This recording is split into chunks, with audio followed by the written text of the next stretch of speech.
Hi there, and welcome to the Mindful Marathon podcast. I'm your host, Dr. Michelle Quirk, a run coach and pediatrician.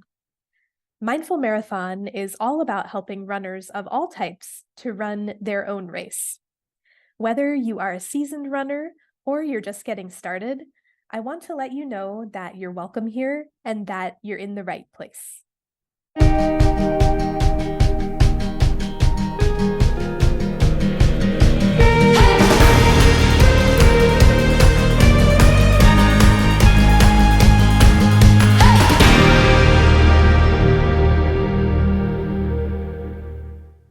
Hi, everyone. Welcome back to the podcast. Today we are on episode 82. And before we get into it, I just wanted to give a short tale from the trail, if you will. So things are warming up here in Philly, which is great, but it is also baby goose and baby duck season on the trail, and the geese and the ducks are very protective of like where their nests are and where their babies are. So this morning I was out for a run and these two Canadian geese were standing like right in the middle of the trail, not moving. So I stopped. Now we're staring at each other for like a minute. Nobody's moving. So then I started talking to the geese and I was like, please, can you move to one side? I told them who I was, that I was just a runner, that I am not interested in knowing where their nest is or taking their babies. But yeah, they just kept staring at me. I kept talking to them. Eventually, one of them honked and they walked along and moved on. I thought maybe I should do like what Dory did, in Speaking Whale. Maybe if I start honking, they'll move out of the way. I don't know if anyone has any ideas, but they are sort of terrifying when they get mad. They like hiss at you and stuff. So I thought talking to them was the best move, but I don't think they understood what I was saying. So, anyway, if anybody knows how to talk to the Canadian geese, let me know. Now, back to the episode. So, many of the runners I work with, as you know, are busy physicians or busy professional women. And they are very disciplined, motivated, incredibly capable. And actually, I'm going to start saying we instead of they because this is me too. So give us a training plan and we will follow it almost perfectly. We rarely skip workouts. We track our mileage very carefully. Most of us have some sort of a fitness watch, Garmin watch, something that we track our mileage and our runs and our exercise very, very carefully. We show up even when we're tired. And on the surface, these traits sound like the perfect recipe for success in endurance training. And in many cases, I think this is why endurance sports come naturally to some of us. But sometimes those same strengths can become a bit of a trap. I see this often with physician runners. The perfectionism that helps us succeed in medicine can sometimes make running harder than it needs to be. Examples: we get frustrated if we miss a run. We push through fatigue when the body is asking for rest. We feel like we failed if we don't hit a certain pace or the mileage that we had planned. Last week, we talked about running between all the things, like running between clinic and call and family. And it was an episode all about run training for doctors who have no time. Today's episode is going to expand on a couple of the points I made last week. And, the episodes can stand alone. So if you miss that one after you listen to this one, just head back and listen to that one. It might fill in some of the gaps. But today's episode, I want to talk about the physician perfectionism trap in running and why a more flexible approach to training actually leads to stronger, healthier runners. So, first of all, why are doctors prone to this in the first place? So, medical training reinforces discipline and very high standards. And I won't argue the fact that those traits are essential in medicine, but endurance training, and I would also argue in many other areas of life, requires us to be more adaptable. It requires adaptability. And medicine trains us to be precise and accountable. When something goes wrong, we analyze it carefully. We have meetings about it. We, do case conferences where we talk things through. We try to prevent mistakes and we hold ourselves to extremely, extremely high standards. And for really good reason, right? Like we're trying our best to help people, and mistakes are very high stakes in the profession. So I'm not arguing that, but this mindset that helps us to take excellent care of patients and the traits that got us where we are very helpful in this one particular setting, but they don't always translate well into other settings. Running and endurance training in general, it doesn't respond well to perfectionism, and we'll talk about why that is. The body adapts through a combination of stress and recovery. And we know that training is very rarely linear and rarely can it be perfect, at least not for me and not for many of the runners who I coach. So, we're going to go through three perfectionism traps that I see often in my physician runners and my busy professionals. So, perfectionism trap number one: missing a run feels like a failure. This is a really common mindset. So things happen, the best laid plans. We can plan to go for a run in the morning, but let's just say we sleep in, we don't end up getting up in enough time, so we skip the run in the morning. Then we try to fit it in at the end of a workday, but clinic runs late, or we get stuck at the hospital for whatever reason, and we don't get home in time. Now it's dark out, and we don't have a treadmill, and we don't get the run in. There's so many scenarios that I could give where the best laid plans, like you really want to get out there and get the workout in, but it just doesn't happen. Maybe you have a sick child, or you have a sick partner, or family member, parent, whatever it is, but you may have to go to the doctor yourself or bring your child to the doctor. You may try to plan a workout after you've been on call and hope that, if you have a good call, you'll get the workout in. But let's say you've been up all night on call and you're exhausted.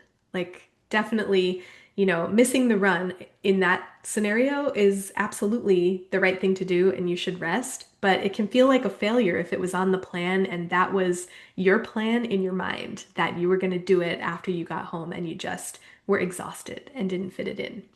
So, I often hear runners say something like, I missed my run yesterday and now I feel like I'm completely behind in the whole training. Or they have a lot of all or none thinking where it's like, okay, I missed this one run. Now there's no way I'm going to be able to hit my pace goal in the race I have coming up. And I was the same way. I remember, especially training for my first marathon, not really having the experience of what that felt like because it was my first one. And at the time I was a hospitalist and I was working day shifts and night shifts and all, shifts that switched around a lot.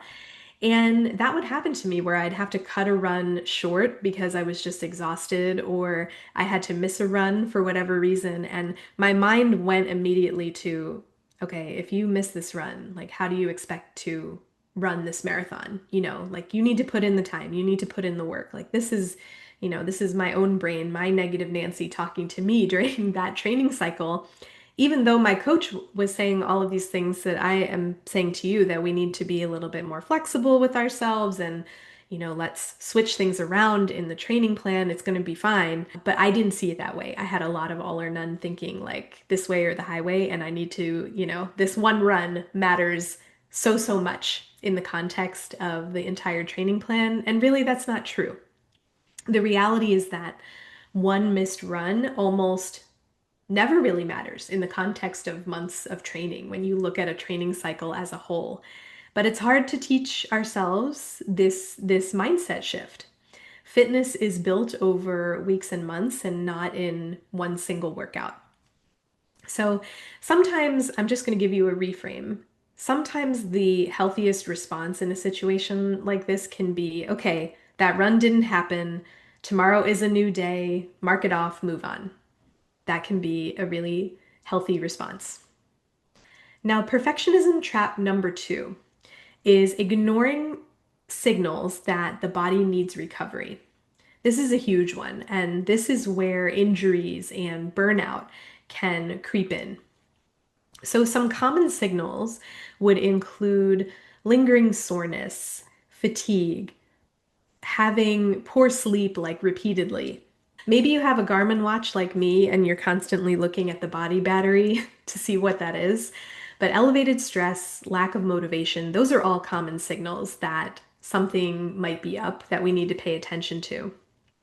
Now, as physicians, we are very good at pushing through discomfort. Very good. We work long shifts, we handle stressful situations on the regular. We keep going even when we're tired, hungry, thirsty.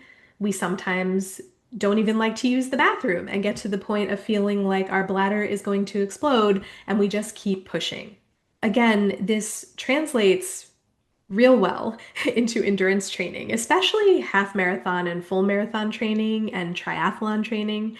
But in addition to requiring ourselves to push through sometimes, like push through some discomfort sometimes, endurance training requires another skill, which is learning to listen to the body. Sometimes the most disciplined choice is to take a rest day, maybe even a rest week. And then perfectionism trap number three is having unrealistic expectations. So, this is particularly relevant for busy professionals. We expect the same performance that we had earlier in life, in a different season of life. We have a tendency to compare ourselves to others online in various spaces. We try to follow high mileage, high intensity plans despite very demanding schedules. So, when we are balancing medicine, family, everything else in your life, your training really has to fit into that reality. That doesn't mean you can't make progress, but it simply means that your path may look different than someone whose life allows for more training time. And again, last week we talked all about fitting run training into a busy schedule and how to do that. So if you missed it, head on back and have a listen. Now, I want to share three of the top things that I tell my athletes all the time. So, there are a few things I find myself saying over and over again, and I just wanted to share a couple of those. One is a missed run is not a failed week. So, as I said before, one workout never determines your race day outcome. The second thing is rest is not a sign of weakness, it's part of training. The body adapts during recovery, not just during the workout. The training, the stress that we put on the body plus the rest is what gives us the adaptations that we need. And then last, your training plan should serve your life, not the other way around. So if the plan stops fitting your schedule, the plan can change. One of the things I emphasize with my athletes is that a training plan is really a framework. It provides guidance and structure, but it's not meant to be rigid. So schedules change, energy levels fluctuate, life happens, and sustainable training adapts to those realities. So flexible training is a strength, not a weakness. So, in closing, if you're a physician runner who tends to hold yourself to very high standards, you are not alone. Many of us bring the same mindset that helped us to succeed in medicine into our running and into our training. But to keep running sustainable, it's not always built around perfect weeks and flawlessly executing a training plan. It's built on consistency, having the ability to adapt, learning to listen to the body. Sometimes the strongest runners are not the ones who execute every workout perfectly, right? They're the ones who know when to adjust, when to pull back and rest for a day, a week, sometimes longer. They know when to give themselves a little bit of grace. I'll add here that becoming a mindful runner and paying attention to my own body signals has helped me in the pediatric clinic as well. So when I'm hungry, I eat. When I have to pee, I go. Part of this has been unlearning a lot of the behaviors that have been learned over many, many years. And so these perfectionism traps that we talked about today, by recognizing them, we are not only helping our running and our training, but I think we're also helping ourselves in our professional and our personal lives as well. So, last but not least, if you are a woman physician and you have interest in attending my Rest RX retreat in September in Cape May, I am very excited to announce that there is only one room left. So there is one ensuite room left at the time of this recording. If you are interested in coming, please reach out to me. The easiest way would be if you're on Instagram, just DM me. You can even DM me the word retreat. I am at mindful.marathon and I will send you that info. Or you can contact me through my website, which is in the show notes. And simply just say retreat and I will send you the info if you want in on that. And if you are interested in the retreat, but for whatever the reason you're not able to make it happen this fall, I'm working on a couple of new offerings in Mindful Marathon, including some one-day retreats. I know it can be difficult to get away for like 3 full days and nights. So I'm looking forward to announcing some of these new offerings soon. But in the meantime, if you want to be the first to know about future retreats and events like this, please sign up for my VIP waitlist, which is at the link in the show notes. That is all I have for you today. Have a great week, and I will talk to you soon. Thank you for listening today.